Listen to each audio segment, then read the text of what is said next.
he got taken. There's a new word for you.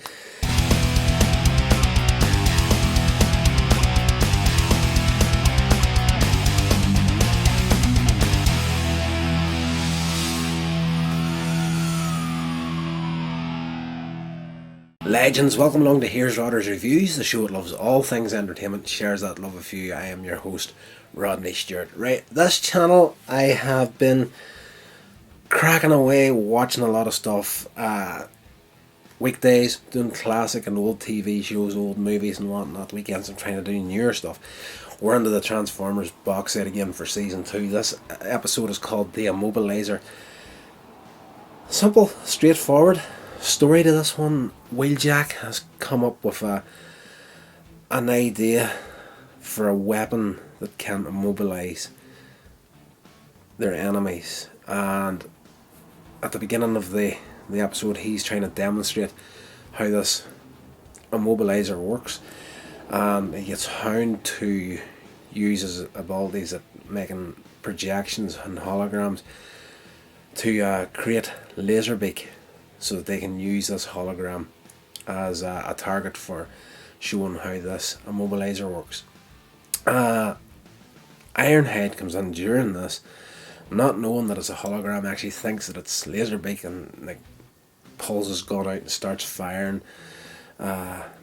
causes a bit of damage, and damages the immobilizer. But eventually they get him calmed down. This is only a hologram, don't worry, it's not Laserbeak. And he apologises, and Wheeljack is like, they're all Autobots, they're not going to hold grudges for too long. He's like, it's okay, but he asks Bumblebee and Spike to go and grab a new component for the immobilizer that was damaged, and off they go. This is the episode where Carly is introduced into the Transformers universe, who will eventually become Spike's wife and the mother of Daniel, who is introduced in Transformers the movie. So she's a science nerd, geek, genius type, and yes, she eventually gets involved with the whole situation.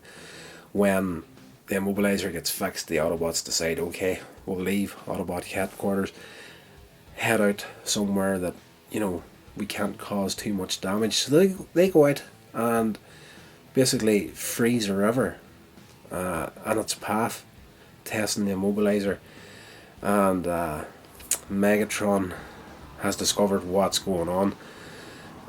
As previous to this, when Spike and Bumblebee were picking up this part and met Carly, Ravage turned up and managed to put a bug onto Bumblebee's back, so Megatron's actually using a hidden camera to see what's going on. So he turns up to try and steal the immobilizer, and during this, Wheeljack gets frozen by the immobilizer, and Megatron eventually gets it off the Autobots. They're standing on top of the river, the frozen river that's now hard as rock since it's been frozen, and they've had their moment of triumph, and they're gloating. They're going to destroy the Autobots with this immobilizer. They're going to turn it on them, but the effects of the immobilizer, turns out that it's temporary, and the water just eventually begins to rush again. The Decepticons fall into the river, and the Autobots basically, they're laughing their asses off at the Decepticons in the moment of just like, yeah, look at you guys, you're trying to act all hard, now you're all wet and stuff like that. Megatron is completely embarrassed. Starscream and the other Decepticons want to take instant revenge, kill everyone, but Megatron's like, they're going to pay. Megatron got the drop in the Autobots at this point in the episode because Carly had been sneaking about trying to find out what the Autobots were doing. Ironhide was supposed to be watching out for any Decepticon activity, but he got taken. There's a new word for you. He ended up going away from his post because he heard something rustle in the hedges and he thought it was a Decepticon, but it turned out to be Carly. So by the time he works that all out, he gets back, the Autobots have been ambushed. Then everything takes place with the immobilizer, and wheeljack getting frozen. You know, like I'm reviewing this completely back to front. So, Ironhide is kind of like, you know, he's thinking, you know, I'm too old for this. Like I've outlived my usefulness, and like he basically hands in his notice to Optimus Prime. Like I'm giving up active service. Prime being Prime doesn't want to really force anybody to do anything, and he's like, you know what, that's okay if you want to be taken off active duty, that's okay, but we will miss you, sort of thing. So Ironhide is going to leave. Carly is at the base with the Autobots at this point, and you know, she's trying to tell him, like, you know, Ironhide, this isn't your fault. If I wasn't there snooping about, you would have been at your post, you would have warned the Autobots, none of this would have happened. So she's in the guilt trip for that. Ironhide's in the guilt trip because he feels he let the Autobots down. And Carly actually steals a grenade from the Autobots' headquarters. And she leaves, disappears off, gets a boat, goes out into the ocean, knowing that the Decepticons have their underwater base. And she's like, I need to make up for what I did. And you know, she deep dives, gets oxygen tank and all on.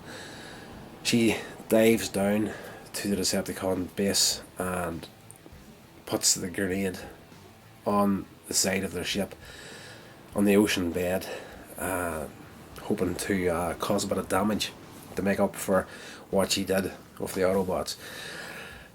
So while she's trying to get away, Soundwave has seen her on security, and he sends Laserbeak out to get her. So she gets captured by the Decepticons. Megatron is like, yes, you're here now. That means the Autobots are going to come and try and rescue you. When they do, we will be ready for them. So this episode had something that I wasn't expecting. We got to see just how cold Megatron can actually be in this episode. When the grenade Carly planted outside the Decepticon base explodes, it takes out one of the walls, and of course the base starts to flood, but the Decepticons manage to contain the flow of water and an unmanned section of the ship. But the only part that's going to get flooded is the cell in which they're holding Carly. And Megatron is just like, well, tough for you, sort of a thing. So, for a cartoon, it is, you know, quite a graphic scene that Carly is going to basically drown in this room. And while the room's filling with water, and she's trying to keep her head above water, then eventually like the water overtakes her, the room falls. The whole time Megatron is standing outside in another room, just watching through a window, waiting for it to happen. So the room falls. Megatron's like, yeah, she's done for. He turns to walk away. The wall in the room explodes. It's Ironhide has came to rescue her. So they save. Ironhide saves Carly, brings her back to the surface onto the beach. Bumblebee and Spike are also there. And Megatron, they're going to leave. Bumblebee transforms Carly. Spike get on the drive off. Whereas Ironhide, to turn around, Ironhide standing, and he's frozen. The Decepticons have managed to make the Immobilizer effect permanent. So of course Optimus Prime and the rest of the Autobots turn up. The final fight starts. Autobots are getting mobilized left, right and centre, and Carly gets her moment of, you know, making up for what she did earlier on in the episode, where she manages to, during the fight, get hold of the Immobilizer, open it up and reverse the polarity of it, and reverses the effects basically, and unfreezes the frozen Autobots. Ironhide takes his chances and destroys the Immobilizer. So we get our moment here where the two characters that cause all the trouble, Carly and Ironhide, manage to clear their names, save the Autobots, save the day. And we get our happy ending at the end of the episode, and it closes out with Spike manning up and asking Carly out on a date. So that's where the episode finishes. This is a very, very good episode, and this review is a heck of a lot longer than I was expecting it to be when I started it. But this is season 2 of the Transformers. Was, in my opinion, Transformers at their very best. Season 2 is absolutely brilliant, and a very, very good episode.